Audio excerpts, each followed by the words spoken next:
JSR motivational world में आपका स्वागत है। शिवरात्रि व्रत की कथा।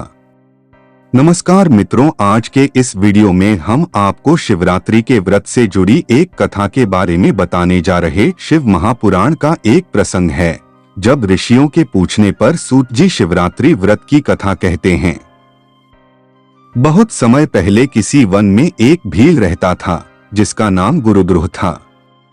उसका भरा पूरा परिवार था तथा वह भील क्रूर स्वभाव के साथ साथ क्रूर कर्म करने के लिए हमेशा तत्पर रहता था। वह प्रतिदिन वन में जाकर वन्य जीवों का शिकार करता था, साथ ही वहीं रहकर चोरियां भी किया करता था। यही सब काम करके वह अपना और अपने परिवार का पालन पोषण करता था। एक दिन बड़ी सुंदर और शुभकारी महाशिवरात्रि की तिथि आई, पर उस भील को शिवरात्रि व्रत का कोई ज्ञान नहीं था, क्योंकि वह तो क्रूर और आपराधिक प्रवृत्ति का था। उसी दिन उस भील की पत्नी और माता पिता बहुत भूखे थे। भूख से पीड़ित होकर उन्होंने उससे भोजन करने की व्यवस्था करने को कहा। उनकी याचना पर वह तुरंत धनुष बाण लेकर वन में शिकार करने चला गया और शिकार की खोज में वन में घूमने लगा, पर उस दिन उसके हाथ कुछ भी नहीं लगा। तब संध्या के समय वह एक जलाशय के नजदीक पहुंचा। उस भील ने उस जलाशय में स्नान करके अपनी थकावट को दूर किया और वहीं बैठकर विचार करने लगा। तभी उसके मन में विचार आया कि इस जलाशय में रात्रि के समय कोई न कोई वन्य जीव पानी पीने जरूर आएगा, तो मैं उसको मारकर अपने घर ले जाऊंगा और अपने परिवार की भूख को शांत करूंगा। ऐसा विचार करके वह एक पात्र में जल भरकर वह एक बेलपत्र के पेड़ पर चढ़ गया। दैवयोग से उस पेड़ के नीचे एक शिवलिंग भी था। कुछ समय बाद एक हिरनी वहां पानी पीने आई। उसे देखकर उस भील ने धनुष पर बाण चढ़ाया, तभी गलती से कुछ बिल्वपत्र टूटकर शिवलिंग पर गिर गए और साथ ही उसके जलपात्र से कुछ जल भी छलककर शिवलिंग पर गिर गया। इस प्रकार अनजाने में ही उसके द्वारा शिवरात्रि के प्रथम प्रहर की पूजा संपन्न हो गई। खड़खड़ाहट की आवाज सुनकर हिरनी चौंक गई और ऊपर की ओर देखते हुए व्याकुल होकर बोली, हे व्याध, तुम क्या करना चाहते हो? ये सुनकर व्याध ने कहा, मैं तुम्हें मारकर अपनी और अपने परिजनों की क्षुधापूर्ति करना चाहता हूँ। तब हिरनी बोली, हे भील, मेरे छोटे छोटे बच्चे हैं, मैं एक बार अपने घर जाकर उनसे अंतिम बार मिलकर उनकी व्यवस्था कर दूं, फिर मैं आपके पास लौट आऊंगी। मुझ पर विश्वास करके इतना सा समय देने की कृपा करें। तब उस भील ने उस पर विश्वास करके उसे जाने दिया और उसके लौटने की प्रतीक्षा करने लगा। बहुत देर तक जब वह हिरनी नहीं आई तो वह भील चिंतित हो गया और किसी दूसरे शिकार का इंतजार करने लगा। थोड़ी देर बाद उसी स्थान पर एक अन्य हिरनी आई। उसे देखकर उस भील ने फिर से धनुष पर बाण चढ़ाया। ऐसा करते ही पूर्व की भांति बिल्वपत्र और जल शिवलिंग पर गिर पड़े। इस प्रकार गलती से उस भील के द्वारा शिवरात्रि के दूसरे प्रहर की पूजा भी संपन्न हो गई। आवाज सुनकर वह हिरनी सतर्क होकर भील से निवेदन करने लगी और पहले वाली हिरनी के समान ही घर जाकर अपने परिवार से अंतिम बार मिलने की अनुमति मांगी, पर भील इसके लिए तैयार नहीं हुआ। पर हिरनी के बार बार विनती करने पर उसने हिरनी को अपने घर जाकर परिवार से मिलने की अनुमति दे दी और स्वयं उसी पेड़ पर बैठकर फिर से प्रतीक्षा करने लगा। इस प्रकार अनजाने में ही उसके द्वारा शिवरात्रि व्रत का पालन होता रहा।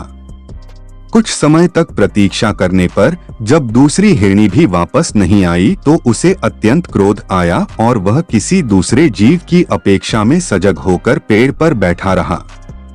थोड़ी देर बाद वहां एक हृष्ट पुष्ट हिरण आया। उसे देखकर उस भील तरकश से तीर निकालकर धनुष पर तान दिया और निशाना साधा। तब फिर से पहले की ही तरह बिल्वपत्र और जल शिवलिंग पर गिरे। इस प्रकार उस भील के द्वारा शिवरात्रि के तीसरे प्रहर की पूजा भी संपन्न हो गई। पत्तों के गिरने की आवाज सुनकर वह हिरण चौंक गया और भील से पूछा, हे व्याध, तुम क्या चाहते हो? तब भील ने उत्तर दिया, मैं तुम्हें मारकर अपनी और अपने परिजनों की भूख मिटाना चाहता हूँ। ये सुनकर उस हिरण ने भी बाकी के पहले हिरणों की तरह ही उस भील से अपने परिजनों से मिलने की अनुमति मांगी। ये सुनकर वह व्याध बड़ा विस्मित हो गया, पर शिव पूजा के प्रभाव से तब तक उसका मन कुछ शुद्ध हो गया था, जिसके कारण वह बिना क्रोधित हुए बोला, तुमसे पहले भी यहाँ कुछ हिरण आए थे और मैंने उनकी बात मानकर उन्हें अपने घर जाकर अंतिम बार अपने परिवारजनों से मिलने जाने दिया, पर वे वापस नहीं आए। तुम पर इस समय संकट आया है, इसलिए तुम जानबूझकर झूठ बोलकर चले जाओगे और वापस नहीं आओगे। अगर मैं इसी प्रकार सबको छोड़ता रहा तो मेरे और मेरे परिवार की भूख कैसे मिटेगी और मेरा जीवन निर्वाह कैसे होगा। उस हिरण ने विभिन्न प्रकार से उस भील को विश्वास दिलाया कि मैं जरूर लौटकर आ जाऊंगा। तब भील ने कहा, अब भगवान की जो इच्छा, तुम जाओ, पर अपने परिवार जनों से मिलकर जल्दी वापस आ जाना। ये सुनकर हिरण तुरंत पानी पीकर वहां से अपने घर को चला गया और वह भी वहीं पेड़ पर बैठकर हिरण की प्रतीक्षा करने लगा। वे तीनों हिरण हिरनियां एक ही परिवार के सदस्य थे। जब वह हिरण घर पहुंचा तब वहां उसने सबको दुखी एवं विलाप करते देखा। तब उन तीनों ने एक दूसरे से सारा वृतांत जाना और आपस में ही भील के पास स्वयं जाने की जिद करने लगे। निर्णय न होने पर अंत में पूरा परिवार एक साथ भील के पास पहुंचा। एक साथ इतने सारे हिरण देखकर वह भील बड़ा हर्षित हुआ और उनको मारने के लिए धनुष पर बाण चढ़ाया और निशाना साधने लगा। इसी कोशिश में पूर्व की भांति फिर से जल और बिल्वपत्र शिवलिंग पर गिरे और उस भील के द्वारा शिवरात्रि के चौथे प्रहर की पूजा भी संपन्न हो गई। उसी समय तत्काल उस व्याध के द्वारा पूर्व में संचित सारा पाप भस्म हो गया और उसका मन एकदम निर्मल हो गया। इतने में ही तीनों हिरण और हिरनियों ने उस भील से कहा, हे व्याध, देर होने के लिए क्षमा करें। अब हम स्वयं को आपको सौंपते हैं। आप तुरंत हमारे प्राण हर लें और अपने एवं अपने परिजनों की क्षुधापूर्ति करें। हमारा जीवन धन्य है कि हम मरने के बाद भी किसी के काम आएंगे। ये सुनकर उस भील ने सोचा कि ये मृग पशु होकर भी अपने वचन के कितने पक्के हैं और इनकी भावना कितनी पवित्र है, और मैं मनुष्य होकर भी हमेशा नीच कर्मों में ही लिप्त रहा। मेरा तो जीवन ही व्यर्थ है। मैंने सारा जीवन सिर्फ पाप किए हैं, मुझ पर धिक्कार है। इस प्रकार विचार कर उसने उन हिरणों को जीवन दान दे दिया।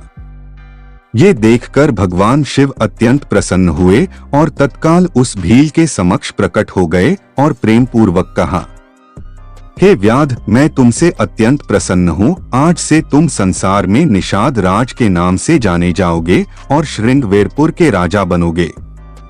रामावतार में भगवान श्री राम तुम्हारे घर पधारेंगे और तुमसे मित्रता करेंगे और संसार के सभी सुख भोग कर अंत में तुम मोक्ष प्राप्त करोगे। तब से अर्बुद पर्वत पर भगवान शिव व्याधेश्वर के नाम से प्रसिद्ध हुए। इस प्रकार एक व्याध अनजाने में हुए शिवरात्रि व्रत के पुण्य प्रताप से परम पद को प्राप्त कर गया। बुद्धिमान मनुष्य को इस महान शिवरात्रि व्रत का पालन जरूर करना चाहिए। इस दिन भगवान शिव के पूजन अर्चन, ध्यान भजन में मन लगाते हुए अपना समय व्यतीत करना चाहिए। इस शिवरात्रि व्रत की कथा को सुनने या पढ़ने से भगवान के प्रति श्रद्धा भक्ति बलवान होती है। शास्त्रों में महाशिवरात्रि व्रत को सर्वोत्तम बताया गया है। इस व्रत के पालन से संसार के सब प्रकार के भोग प्राप्त होते हैं और अंत में मोक्ष की प्राप्ति होती है। मित्रों, ये थी शिवरात्रि व्रत की कथा। उम्मीद है आपको वीडियो पसंद आई होगी। वीडियो अच्छी लगी हो तो हमें कमेंट करके जरूर बताएं और ऐसी ही अन्य जानकारी के लिए आप हमारे चैनल को सब्सक्राइब भी अवश्य कर लें, ताकि जब भी हम कोई वीडियो लाएं उसकी जानकारी आप तक सबसे पहले पहुंचे। धन्यवाद।